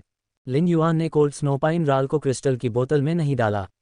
उसने ढक्कन को प्लेटेन की लकड़ी के बक्से पर रख दिया और कोल्ड स्नो पाइन राल को सुरक्षित रखने के लिए इसे बर्तन के रूप में इस्तेमाल किया। जेड टेक्सचर्ड प्लेटेन लकड़ी के बक्से को अग्नितत्व ऊर्जा द्वारा पोषित किया गया था और इसमें 2 प्रकार की लपटों की आभा थी। ये कोल्ड स्नो पाइन राल को सुरक्षित रखने के लिए एक अच्छा बर्तन था। लिन युआन ने मुड़कर मास्टर होंगशेन को देखा, जो यथासंभव गहरी सांस ले रहे थे। जैसे ही वह मास्टर होंगशेन के पास गया, उसकी मुस्कान फीकी पड़ गई। लिन युआन ने एम्बर बटन के आकार के फिश स्टोरेज बॉक्स से एक चांदी का चम्मच निकाला और उसमें से थोड़ा सा काला पाउडर कोल्ड स्नो पाइन राल निकाला। लिन युआन ने चम्मच में भरे काले पाउडर को जलाने के लिए सामान्य आग का इस्तेमाल किया और फिर चम्मच को मास्टर होंगशेन की नाक के नीचे रख दिया। हवा के झोंके ने धुआं मास्टर होंगशेन के नथुनों में और उनकी आत्मा की गहराई तक पहुंचा दिया। देवदार की सुगंध ने उसकी आत्मा को शांति दी। आत्मा की चोट जो 1 दशक से अधिक समय से मास्टर होंगशेन को पीड़ा दे रही थी, ठीक हो रही थी। मास्टर होंगशेन के मंत्रमुग्ध होकर जागने के बाद ऐसा लगा कि उन्हें पता ही नहीं था कि लिन युआन ने अभी अभी कोल्ड स्नो पाइन राल को जलाया था। हालांकि मास्टर होंगशेन अपनी अविश्वसनीय रूप से शांत आत्मा से बता सकते थे कि उनकी आत्मा की चोट पूरी तरह से ठीक हो गई थी। ठीक हो चुके मास्टर होंगशेन ने लिन युआन को कृतज्ञता से देखा और एक घुटने पर गिर गए। उसके हाथ की एक लहर के साथ एक इच्छा शक्ति रून, जो स्पष्ट रूप से पौधों से समझा गया था, प्रकट हुआ और मास्टर होंगशेन की उंगलियों के चारों ओर चक्कर लगाने लगा। मास्टर होंगशेन की ईमानदार शपथ के बाद मास्टर होंगशेन अंततः और वास्तव में लिन युआन के अनुयायी बन गए। मास्टर होंगशेन के मन में संदेह की लहर उठी। अब चूंकि उसकी आत्मा स्वस्थ हो गई थी, वह श्रेणी 3 का सृजन मास्टर था, जिसे किसी भी समय श्रेणी 4 के सृजन मास्टर के रूप में पदोन्नत किया जा सकता था। वह जहां भी जाता, सफल होता और सुखपूर्वक जीवन व्यतीत करता। लेकिन मैंने इस युवक का अनुयायी बनने के लिए इच्छाशक्ति रून की कसम खाने में जरा भी संकोच क्यों नहीं किया। मैंने ऐसा करने का दृढ़ निश्चय भी किया। जैसे ही उन्होंने मुस्कुराते हुए युवक को देखा, मास्टर होंगशेन ने सम्मानपूर्वक अपना सिर झुका लिया। मास्टर होंगशेन को पता था कि यदि यह युवक न होता तो संभवतः उन्हें शेष जीवन अपनी घायल आत्मा की पीड़ा सहनी पड़ती। पिछले 1 घंटे की घटनाएं एक चमत्कारिक आश्चर्य थीं। मास्टर होंगशेन को यकीन था कि यह आश्चर्य स्वर्ग से भेजा गया आशीर्वाद था। लिन युआन ने अपना हाथ बढ़ाया और मास्टर होंगशेन को उठने में मदद की। मास्टर होंगशेन अब लिन युआन के परिवार का सदस्य था। लिन युआन ने आश्चर्य से अपनी भौहें ऊपर उठाईं जब मास्टर होंगशेन ने विलपावर रून को बुलाया। वह समझ सकता था कि विलपावर रून को पौधों से समझा गया था, क्योंकि केंद्रित पौधे की आभा अचूक थी। हालांकि इच्छाशक्ति रून में हत्या की मंशा का स्पष्ट संकेत था।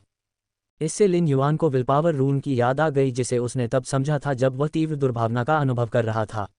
उसने इस पूरे समय विलपावर रून को अपने आध्यात्मिक स्थानिक क्षेत्र में ही छोड़ रखा था। दोनों विलपावर रून्स का जानलेवा इरादा बहुत हद तक एक जैसा था। यदि उनका ध्यानपूर्वक अध्ययन किया जाए तो अंतरों को इंगित किया जा सकता है। लिन युआन की इच्छाशक्ति रून की जानलेवा मंशा पागलपन के करीब थी, जबकि मास्टर होंगशेन की इच्छाशक्ति रून की जानलेवा मंशा में एक सुंदर आभा थी। लिन युआन ने मन ही मन विश्लेषण किया, इस तरह का विलपावर रून क्रिएशन मास्टर्स और उनके फेयर के लिए उपयुक्त नहीं है, जो अपने क्रिएशन मास्टर्स के स्तर को बढ़ाते हैं। यह मजबूत लड़ाकू श्रेणी के फेयर के लिए अधिक उपयुक्त। मास्टर होंगशेन, क्या मैं आपके अनुबंधित फेस पर एक नज़र डाल सकता हूँ? अगर किसी और ने मास्टर होंग शेन से इस तरह बात की होती तो उन्होंने तुरंत उसे थप्पड़ मार दिया होता। एक आत्मा क्यू पेशेवर के लिए दूसरे आत्मा क्यू पेशेवर से उनके फे के बारे में पूछताछ करना अत्यंत अपमानजनक था। ये किसी दूसरे व्यक्ति के तुरुप के पत्ते को सूंघने की कोशिश करने के बराबर था। हालांकि मास्टर होंग शेन अब लिन युआन के अनुयायी थे। लिन युआन द्वारा पूछे जाने पर मास्टर होंग शेन को बिल्कुल भी दुख नहीं हुआ, बल्कि वह प्रसन्न हुए। उसने तुरंत अपना हाथ हिलाया और अपने अनुबंधित साथियों को बुलाया। मास्टर होंग शेन को लगा कि लिन युआन ने चिंता के कारण ये प्रश्न पूछा था। मास्टर होंग शेन को अपने फे को लेकर बहुत भरोसा था। उन्होंने इसे लिन युआन को अपना फे दिखाने का एक अच्छा अवसर भी समझा। मास्टर होंग शेन ने अपना हाथ उठाया और बैंगनी काले रंग की ऊर्जा का एक चमकता हुआ गोला घूमने लगा। बैंगनी काले रंग की ऊर्जा का गोला बड़ा हो गया और एक प्रकार का बैंगनी काला क्षेत्र बन गया। क्षेत्र के मध्य में एक रसीला पौधा था जो लगभग 1 मीटर ऊंचा था। जब लिन युआन ने उस परी को देखा जिसे मास्टर होंग शेन ने बुलाया था, तो वह तुरंत आश्चर्यचकित होकर मास्टर होंग शेन की ओर देखने लगा। उन्होंने महसूस किया कि उन्होंने न केवल अनुयायी के रूप में एक शिखर श्रेणी 3 सृजन मास्टर प्राप्त किया था, बल्कि एक शिखर राजा श्रेणी लड़ाकू श्रेणी आत्मा क्यूई पेशेवर भी प्राप्त किया था। यद्यपि मास्टर होंग शेन ने केवल एक इच्छाशक्ति रून को ही समझा था, लेकिन जिस काल्पनिक नस्ल के फी को उन्होंने अनुबंधित किया था वह अविश्वसनीय रूप से शक्तिशाली था। मास्टर होंग शेन ने इस परी को वर्तमान स्तर तक पोषित करने के लिए अकल्पनीय मात्रा में संसाधनों का प्रयोग किया होगा। लिन युआन को लगा कि मास्टर होंग शेन को अपना अनुयायी बनाकर उसने जैकपॉट मार लिया है। जब वह काल्पनिक नस्ल के परी को देख रहा था और मन ही मन सोच रहा था कि लिन युआन ने इस परी की विशेषताओं की जांच करने के लिए सच्चे दारा का भी उपयोग किया है, उसने जो देखा उससे लिन युआन को एहसास हुआ कि मास्टर डुआन ली का परी उससे कहीं अधिक शक्तिशाली था जितना उसने शुरू में सोचा था। काला कांस्य रसीला फे नाम काला कांस्य रसीला आत्मा जीवनरूप प्रजाति क्रसुलेसी जीनस एओनियम जीनस फे ग्रेट डायमंड 10/10 फे टाइप डार्क फे क्वालिटी फैंटेसी एव क्षमताएं लोड्स पाम ब्लैक बुलेट्स प्रत्येक फूल का कोर तीव्र गति से डार्क एनर्जी को एकत्रित कर मजबूत और संक्षारक डार्क एनर्जी बुलेट्स का निर्माण कर सकता है। पृथक्करण खंड गोलियां जब लोड्स पाम ब्लैक बुलेट्स आपस में टकराती हैं तो वे बिखर जाती हैं और ऊर्जा के विस्फोट छोड़ती हैं। Loads palm puppet black bronze succulent अपने फूल के सिर में भस्म हो चुके डार्क टाइप फे के कंकाल को संग्रहित करता है। जब फूल का सिर गिरता है तो ये कंकालों को बाहर थूक देगा। अगर फूल के सिर में आग लगा दी जाए तो अंदर की ऊर्जा कंकाल को नियंत्रित करेगी। नई जड़ों का बैकअप ब्लैक ब्रॉन्ज सक्सुलेंट अपनी जड़ों के पास 4 बीज बनाएगा। प्रत्येक बीज मुख्य शरीर को छोड़ने के बाद अपनी ऊर्जा जारी करेगा और मुख्य शरीर के बराबर शक्ति के साथ एक और ब्लैक ब्रॉन्ज सक्सुलेंट बनाएगा। एक बार जब बीज में ऊर्जा समाप्त हो जाती है तो नया ब्लैक ब्रॉन्ज सक्सुलेंट तुरंत मुरझा जाएगा। कांस्य सटेम सक्सुलेंट काला कांस्य सक्सुलेंट रात में अंधेरे तत्व ऊर्जा को अवशोषित करेगा और इसे कांस्य सटेम सक्सुलेंट में संग्रहित करेगा।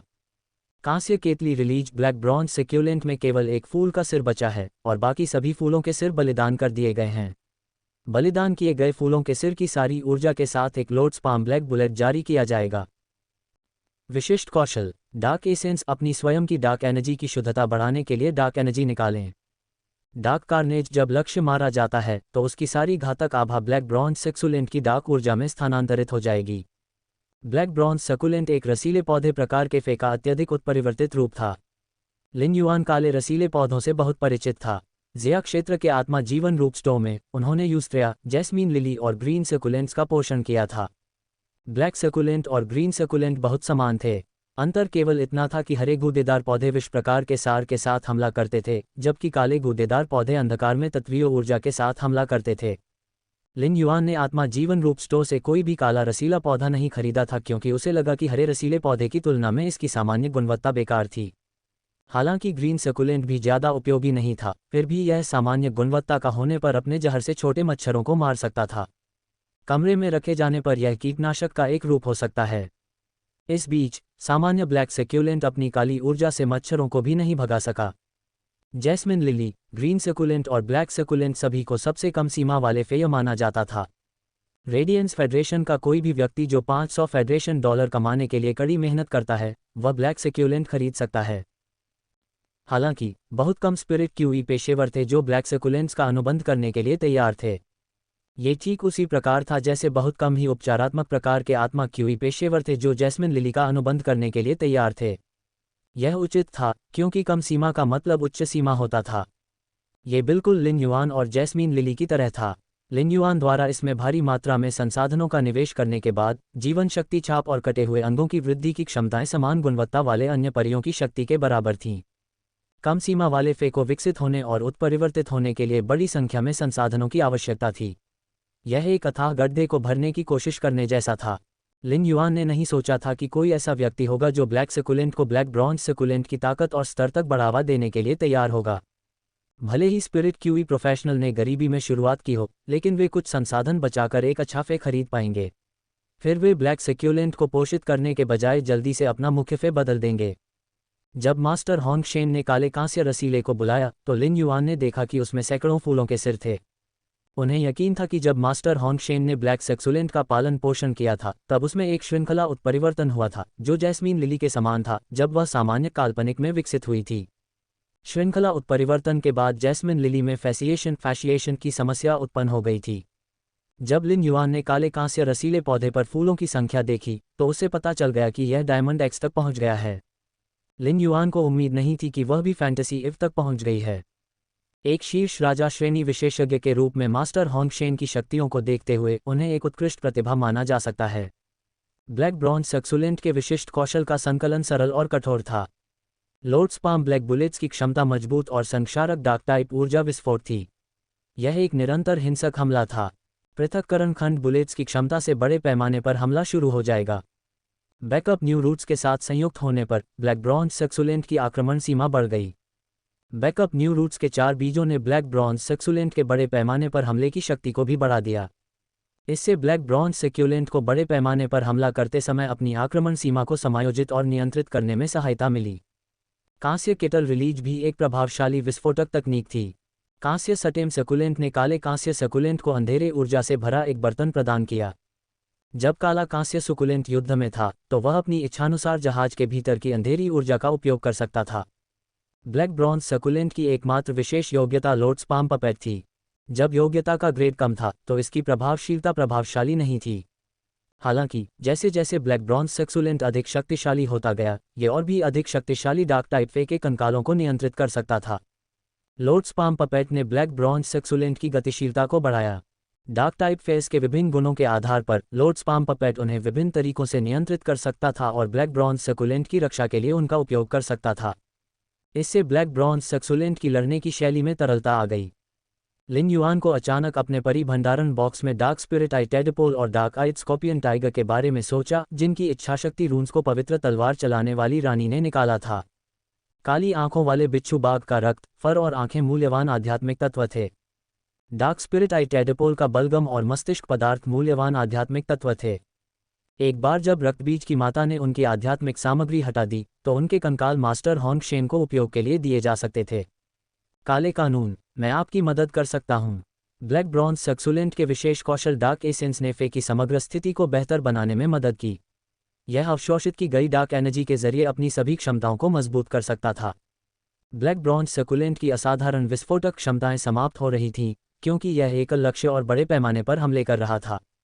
यद्यपि कांस्य सटेम सकुलेंट ने इसे गुप्त ऊर्जा को संग्रहित करने की अनुमति दी, लेकिन ये लंबे समय तक काले कांस्य सकुलेंट की अधिकतम हमलावर शक्ति को बरकरार नहीं रख सका। डार्क कार्नेज ने ब्लैक ब्रॉन्ज सकुलेंट की सहनशक्ति को निरंतर चक्र में डार्क ऊर्जा से पुनः भरकर और बढ़ा दिया। लिन युआन काले कांस्य रसीले को देखकर ईर्ष्या महसूस करने से खुद को रोक नहीं सका। हालांकि ब्लैक ब्रॉन्ज सकुलेंट और जैस्मीन लिली दोनों ही दयनीय फे के रूप में शुरू हुए, लेकिन उनकी जैस्मीन लिली प्लेटिनम आई फैंटेसी 3 होने के बावजूद केवल सामान्य क्षमताओं का उपयोग कर सकती थी। यह मोबियस के स्पिरिट लॉक स्थानिक क्षेत्र के कारण था। लिन युआन को भी इस बात का कोई अंदाजा नहीं था कि विकास के बाद जैस्मिन लिली को कौन सी क्षमताएं समझ में आएंगी। उसने सोचा, अगर भविष्य में मोबियस फैंटेसी ब्रीड में विकसित होता है और मजबूत होता है तो स्पिरिट लॉक स्थानिक क्षेत्र बदल जाएगा। क्या मैं जैस्मीन लिली को सामान्य क्षमताओं के अलावा और भी क्षमताएं प्राप्त करते देख पाऊंगा? क्या मुझे युद्ध में एक पूर्ण जैस्मीन लिली को कमांड करने का मौका भी मिल सकता है? लिन युआन ने अपने माथे पर थपकी दी और ऐसा सपना देखने के लिए खुद को डांटा। स्पिरिट लॉक स्थानिक क्षेत्र पहले से ही काफी मजबूत था। मास्टर होंग शेन ने देखा कि लिन युआन अपने काले कांस्य रसीले को देख रहा था और उसके चेहरे पर एक उदासीन लेकिन आत्मसंतुष्ट भाव प्रकट हुआ। युवा मास्टर, मेरे पास औसत व्यक्ति की तुलना में बहुत कम आध्यात्मिक ऊर्जा है। ब्लैक सकुलेंट को जल्दी से अनुबंधित करने के बाद मैं कुछ समय के लिए किसी अन्य फे को अनुबंधित नहीं कर सका। इसलिए मैंने इसे पोषित करने में अपना सब कुछ लगा दिया। जब मुझे एहसास हुआ कि मेरे पास क्रिएशन मास्टर बनने की प्रतिभा है, तो मैंने ब्लैक ब्रॉन्ज सेक्सुलेंट को उसके वर्तमान स्तर तक पोषित करने के लिए 30 वर्षों की अवधि में एकत्र किए गए सभी संसाधनों का निवेश किया। मास्टर होंग शेन ने एक लंबी सांस ली। ये शर्म की बात है कि आत्मा की चोट ने मुझे 1 दशक से अधिक समय तक पीड़ित किया। इसने मुझे अपनी आत्मा की व्यवसाय रैंक को ए रैंक से आगे बढ़ाने से रोक दिया। अन्यथा मैं निश्चित रूप से एक एस रैंक आत्मा क्यू पेशेवर बन गया होता। ब्लैक ब्रॉन्ज सेक्सुलेंट को सुजरेन गुणवत्ता में भी विकसित किया जा सकता था। ये केवल 5 साल पहले था जब मुझे लगा कि मेरे पास दूसरी फे को अनुबंधित करने के लिए पर्याप्त आध्यात्मिक ऊर्जा है। तब से मैं ब्लैक ब्रॉन्ज सेक्सुलेंट का पोषण नहीं कर रहा हूँ। पिछले 5 सालों में मैंने जो संसाधन जमा किए थे वे सभी इस बेवकूफ़ के पास चले गए। जब मास्टर होंग शेन बोल रहे थे, उन्होंने अपनी आध्यात्मिक ऊर्जा प्रसारित की और उनके हाथ में एक आकर्षक बैंगनी लाल रसीला पौधा प्रकट हुआ। एक नज़र डालने से लिन युआन को लगा कि मास्टर होंग शेन बहुत बेशर्म थे। आपने पिछले 5 सालों में इस मेडुसा सेक्युलेंट की देखभाल की है। आप संतुष्ट क्यों नहीं हैं? मास्टर होंग शेन ने मेडुसा सेक्युलेंट को उदास भाव से देखा और कहा, मुझे लगा कि मैं पहले भाग्यशाली था। मैं मेडुसा सेक्युलेंट की खेती करने के लिए दलदली आयामी जीवन रूप मेडुसा की आंखों के तरल पदार्थ का उपयोग करने में कामयाब रहा। हालांकि मैंने यह नहीं सोचा था कि इसकी सामान्य क्षमताएं मेरे साथ पूरी तरह से असंगत होंगी। काश मैंने पहले ब्लैक सेक्युलेंट का अनुबंध न किया होता। मुझे ग्रीन सेक्युलेंट का अनुबंध करना चाहिए था। जब लिन युआन ने सुना कि मास्टर होंग शेन ने क्या कहा, तो उसने मेडुसा सेक्सुलेंट की विशेषताओं की जांच करने के लिए सच्चे डेटा का उपयोग किया। फे नाम मेडुसा सेक्सुलेंट।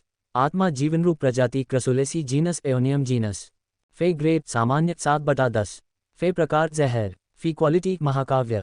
क्षमताएं समान प्रकार का पत्थरीकरण। अपने पत्तों को हिलाकर यह उन जीवन रूपों को पत्थर बना देगा जो ऊर्जा से घायल हो गए हैं और समान प्रकार के हैं। जब लिन युआन ने मेडुसा सेक्सुलेंट की सामान्य क्षमता की जांच पूरी कर ली, तो उसने मास्टर होंग शेन को अजीब नज़रों से देखा। लिन युआन को अंततः पता चल गया कि मास्टर होंग शेन ऐसे क्यों दिख रहे थे जैसे कि उन्हें इतनी कुलीन परी का पालन पोषण करने के बावजूद बुरी तरह से कुचल दिया गया हो। यह मेडुसा सेक्सुलेंट और मास्टर होंग शेन तेल और पानी की तरह थे। जब मेडुसा सेक्युलेंट को मेडुसा की आंखों के द्रव से विकसित किया गया, तो यह अपने निकटतम तत्व को अवशोषित कर लेता था। ये जो तत्व अवशोषित करेगा उसके अनुसार इसका प्रकार तय किया जाएगा। ये बहुत कुछ वैसा ही था जैसे कि मौलिक आध्यात्मिक सामग्रियों ने मौलिक शेलफिश के उत्परिवर्तन को सक्रिय कर दिया था। हालांकि एलिमेंटल शेलफिश का उत्परिवर्तन बाह्य रूप से निर्देशित था, जबकि मेडुसा सेक्युलेंट का अवशोषण स्वनिर्देशित था। इस प्रकार मेडुसा सेक्सुलेंट के प्रकार को नियंत्रित करना अत्यंत कठिन था। मेडुसा सेक्सुलेंट की सामान्य क्षमता निर्धारित की गई थी। उसी प्रकार के पेट्रिफिकेशन को मेडुसा सेक्सुलेंट की खास चाल के रूप में लिया जा सकता है।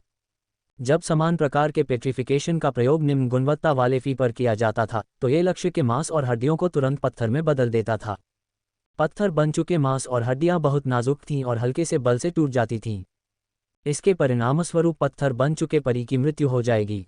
यहाँ तक कि यदि प्रतिद्वंद्वी का परी उच्च गुणवत्ता का हो और मेडुसा सेक्युलेंट से अधिक शक्तिशाली हो, तो भी समान प्रकार का पेट्रिफिकेशन उन्हें भी फ्रीज कर सकता है। यह एक अविश्वसनीय रूप से भयानक नियंत्रण क्षमता थी। जब लिन युआन नियंत्रण क्षमताओं के साथ सहायक प्रकार के फेस को चुनने की प्रक्रिया में था, तब तक वह चंद्र महारानी का शिष्य नहीं बना था। उस समय वह उस स्तर पर नहीं था जहां उसे मेडुसा सेक्युलेंट जैसी रसीली प्रजाति के फे के बारे में पता होता। अगर ऐसा होता, तो वह ब्लू फ्लैश बटरफ्लाई के अलावा कोई दूसरा विकल्प भी शामिल कर सकता था। लिन युआन ने स्टूडियो की स्थिति पर नजर डाली और बिटर ब्रेकन रूट पोल्स की दवा की बोतल को देखा जिसे मास्टर होंग शेन ने एक तरफ फेंक दिया था। वह अनुमान लगा सकता था कि मेडुसा सेक्युलेंट विषैला क्यों था। जब मास्टर होंग शेन मेडुसा सेक्सुलेंट का पोषण कर रहे थे, तो उन्होंने स्टूडियो में अंधेरे प्रकार के तत्वों के अनुपात को बढ़ाने के लिए स्टूडियो के चारों ओर कई अंधेरे प्रकार के आध्यात्मिक तत्व रखे होंगे। मेडुसा सेक्युलेंट को जब पोषित किया जा रहा था, तो उसने स्टूडियो में मौजूद दूषित हवा को सोख लिया होगा। एक और संभावना ये थी कि जब मेडुसा सेक्सुलेंट का पोषण किया जा रहा था, मास्टर होंग शेन की आत्मा की चोट फिर से उभर आई थी और उसे बिटर ब्रेकन रूट्स का सेवन करने के लिए मजबूर होना पड़ा था। इस प्रकार मेडुसा सेक्सुलेंट ने बिटर ब्रेकन रूट से जहरीली ऊर्जा को अवशोषित कर लिया था। मास्टर होंग शेन ने अफसोस जताते हुए कहा, शायद मेडुसा सेक्सुलेंट और मैं बदकिस्मत हैं। मेरे पास सम्राट श्रेणी के विशेषज्ञ और डार्क लॉ वाले मिड ब्रीड फे को खोजने की क्षमता नहीं है जो मुझे इस मेडुसा सेक्सुलेंट को बदलने में मदद कर सकें। यह एक आशीर्वाद है कि मेरी आत्मा की चोट अब ठीक हो गई है। मैं इस जहरीले मेडुसा सेक्सुलेंट को लेने पर जोर नहीं दूंगा। मास्टर होंग शेन जब बोल रहे थे, तो उनकी आंखों के सामने अंधेरा छा गया। ऐसा लग रहा था मानो वे अंतहीन अंधकार में डूब गए हों। युवक की चमकदार आवाज में कहा गया, अंधकार में कानून, मैं आपकी मदद कर सकता हूँ। मास्टर, क्या आप सम्राट श्रेणी के हैं? मास्टर होंगशेन को लिन युआन के डार्क लॉ से निकलने वाली आभा का एहसास हुआ। ऐसा लगा जैसे उसने अभी अभी कोई भूत देखा हो। वह पहले भी सम्राट श्रेणी के विशेषज्ञों और विधि रूनों के साथ मिथक नस्ल के परियों से मिल चुका था, लेकिन उन कानूनों से प्राप्त विधि शक्ति की तुलना लिन युआन से नहीं की जा सकती थी। प्रत्येक कानून रून की कानून शक्ति एकात्मक थी। लिन युआन से निकलने वाली काली ऊर्जा अंधकार के कोहरे की तरह थी। कोहरे में खतरा छिपा हुआ था। ये स्पष्टतः एकात्मक लॉ रून की आभा नहीं थी। लिन युआन की छोटी उम्र को देखते हुए मास्टर होंगशेन को उम्मीद नहीं थी कि वह ज़्यादा शक्ति हासिल कर सकेगा। लेकिन अब जब उसने लिन युआन की शक्ति को महसूस करने के लिए आध्यात्मिक ऊर्जा का उपयोग किया, तो उसने महसूस किया कि उसकी आध्यात्मिक ऊर्जा को अवरुद्ध किया जा रहा था, जिससे वह उसे अच्छी तरह से देखने से रोक रहा था। मास्टर होंगशेन ने अटकल लगाए और अनुमान लगाया कि जिस युवक के प्रति उन्होंने अपनी वफादारी की प्रतिज्ञा की थी, वह कई कानूनी रूनों के साथ एक सम्राट श्रेणी का विशेषज्ञ हो सकता है। मास्टर होंगशेन द्वारा सम्राट श्रेणी के विशेषज्ञों और मिथ ब्रीड फेयर्स को खोजने की इच्छा का उल्लेख, जिनके पास मेडुसा सक्सुलेंट की सहायता के लिए डार्क लॉस थे, लिन युआन को तुरंत याद आया कि चंद्रमा महारानी ने उसे मेडुसा सक्सुलेंट के बारे में क्या बताया था। एक बार जब मेडुसा सक्यूलेंट ने अपना प्रकार तय करने के लिए अपनी पहली मौलिक ऊर्जा को अवशोषित कर लिया, तो इसका प्रकार बदलना संभव हो गया। इसके लिए केवल मौलिक नियमों की आवश्यकता थी। लिन युआन की पवित्र तलवार चलाने वाली रानी की स्कर्ट 2 पूर्ण अंधेरे प्रकार के कानून रूनों और 2 अंधेरे प्रकार के इच्छाशक्ति रूनों को अवशोषित करने के बाद लगभग पूरी तरह से काली हो गई थी। जब तक मेडुसा सक्सुलेंट ने पवित्र तलवार चलाने वाली रानी के साथ समय बिताया और 2 अंधेरे प्रकार के कानूनी रूनों और इच्छाशक्ति से प्रभावित था, तब तक इसे जल्द ही अपना प्रकार बदलना चाहिए। मास्टर होंगशेन को लगा कि आज उनका भाग्यशाली दिन है। उन्होंने न केवल एक बड़ी समस्या का समाधान किया था जो उन्हें इतने लंबे समय से परेशान कर रही थी, बल्कि जो छोटी सी समस्या उन्हें परेशान कर रही थी उसका भी अब सही समाधान मिल गया था। मास्टर होंगशेन लिन युआन के अंधेरे कानूनों की शक्ति से आश्चर्यचकित लेकिन प्रसन्न भी थे। उसने लिन युआन से पूछा, युवा मास्टर, क्या आप सम्राट श्रेणी के विशेषज्ञ हैं? मास्टर होंगशेन के प्रश्न से लिन युआन को पता चल गया कि उसने अपने चारों ओर कानून की शक्ति को महसूस कर लिया है। जब से पवित्र तलवार चलाने वाली रानी की स्कर्ट ने कानून और इच्छाशक्ति को अवशोषित किया था, तब से एक परिरक्षण प्रभाव हुआ था। इसने दूसरों को उसकी आत्मा क्यूई व्यवसाय रैंक की जांच करने से रोक दिया, जिसके परिणामस्वरूप गलतफहमी हुई। बहरहाल, लिन युआन ने मास्टर होंगशेन के सवाल का जवाब नहीं दिया। ये लिन युआन का पहली बार था जब उसने उन कानूनों और इच्छाशक्तियों को सक्रिय किया था जिन्हें पवित्र तलवार चलाने वाली रानी ने अवशोषित कर लिया था।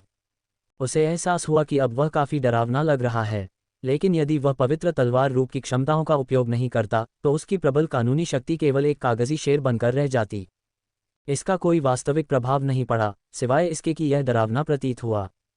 ये देखने के बाद कि कैसे काले कांस्य रसीला भयभीत हो गया था जब उसने पवित्र तलवार चलाने वाली रानी के अंधेरे प्रकार के कानूनों और इच्छाशक्ति को सक्रिय किया था, इसने लिन युआन को सोचा कि यह डरावना प्रभाव अच्छा था। अपना मेडुसा सक्यूलेंट मेरे पास छोड़ दो। जब यह जहरीले प्रकार से गहरे प्रकार में बदल जाएगा, तो मैं इसे तुम्हें वापस कर दूंगा। मास्टर होंगशेन ने तुरंत उत्साहपूर्वक मेडुसा सक्यूलेंट को लिन युआन को सौंप दिया। अगर यह कोई और होता, तो मास्टर होंगशेन निश्चित रूप से मेडुसा सक्यूलेंट को नहीं सौंपते। आखिरकार, उन्होंने कीमती मेडुसा सक्यूलेंट के साथ कोई अनुबंध नहीं किया था। यदि कोई और व्यक्ति मेडुसा सक्यूलेंट को छीन लेता और उसके साथ अनुबंध करता, तो मास्टर होंगशेन को बहुत बड़ा नुकसान होता। हालांकि, जब बात लिन युआन की आई तो मास्टर होंगशेन को ऐसी कोई चिंता नहीं थी। लिन युआन के अनुयायी के रूप में, ये कहा जा सकता है कि मास्टर होंगशेन लिन युआन की व्यक्तिगत वस्तुओं में से एक बन गए थे। मास्टर होंगशेन जानते थे कि यदि लिन युआन मेडुसा सक्यूलेंट को अपने लिए चाहता था, तो वह सीधे तौर पर ऐसा कह सकता था, और मास्टर होंगशेन के पास उसे अस्वीकार करने का कोई आधार नहीं होगा। इसके अलावा, लिन युआन मास्टर होंगशेन को ठीक करने के लिए मूल्यवान सुजरेंट मिथ आध्यात्मिक घटक का उपयोग करने के लिए तैयार था। ऐसा कोई तरीका नहीं था जिससे वह मास्टर होंगशेन से उनके मेडुसा सक्यूलेंट को ठग सके। लिन युआन ने मेडुसा सक्यूलेंट को अपने भंडारण बॉक्स में संग्रहित किया और मास्टर होंगशेन के साथ स्टूडियो छोड़ दिया।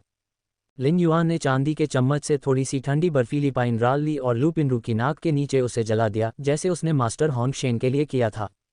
लुपिनरू की बेहोशी की हालत के कारण वह चीड़ के धुएं में जल्दी से सांस नहीं ले पा रही थी। इसलिए लिन युआन ने स्पिरिट क्यूई प्रसारित किया और इसका उपयोग करके लुपिनरू की नाक और शरीर में चीड़ का धुआं पहुंचाया। हालांकि लुपिनरू शांति से सोती रही, लेकिन चीड़ के धुएं ने उसके शरीर में प्रवेश करके उसकी आत्मा की चोट को ठीक कर दिया। उसे अब उस भयानक दर्द का अनुभव करने की जरूरत नहीं थी जो उसकी 5 इंद्रियों के चले जाने से बढ़ गया था। जब लिन युआन ने लू पिनरू का इलाज पूरा कर लिया तो उसने मास्टर होंगशेन से कहा, मास्टर होंगशेन, कृपया अपने उपचार केंद्र में मेरे 3 दोस्तों का ख्याल रखें। जब वे जाग जाएं तो मुझे फ़ोन करें और मैं आपको बता दूंगा कि उन्हें कहाँ जाना है।